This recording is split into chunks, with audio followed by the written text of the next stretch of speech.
What's up, gamers? This week on Goofing Off, we will take a look at Threads, a 1984 depiction of nuclear war. Threads was produced by the BBC, and it tells the story of a young couple caught up in a brief but apocalyptic conflict. This conflict starts off as a Soviet invasion of Iran, but quickly escalates into total war, with the Soviet Union unleashing hundreds of nuclear weapons onto Great Britain. Millions are killed in the first hours of the conflict. Even afterwards, famine, disease, depravity, and state violence abound as the United Kingdom leaps into the Dark Ages. By the end of the film, northern England has truly been bombed into the Stone Age, or rather, the 13th century. Throughout this disaster, the film returns to a woman named Ruth, a former inhabitant of the now desolate Sheffield.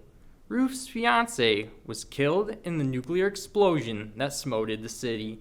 However, her survival is more of a curse than a blessing, as life in post-nuclear England is both difficult and dangerous. Both Ruth and later her daughter have to live as peasants in the countryside, performing long hours of manual labor before Ruth's premature death a decade after the war. Threads, as a whole, gives an interesting look at a possible World War III. In addition, the film endorses an intriguingly dark philosophy of human society. In Threads, the pre-war, literate, urban population of the UK stands only a few steps from barbarism. Even before the war, people were blatantly disrespectful and arrogant, but after it, they were completely depraved. As the bombs dropped and ruins burned, city councils became dictatorships, traffic cops transformed into executioners, and average citizens devolved into immiserated serfs. This de-evolution continued long after the end of the war. As the film drew to a close, the post-war generation was revealed. These were young people, cloaked in rags, illiterate, and barely capable of speaking English. For me, Threads brought up more questions than it answered. For one, it brings into question whether this society was even worth saving. The brazen disregard the inhabitants of England showed towards each other sours the viewer's opinion of them. It makes you wonder if they were really any more ethical before the bombs fell. In my opinion, the film neglected people's capacity for both collaboration and solidarity.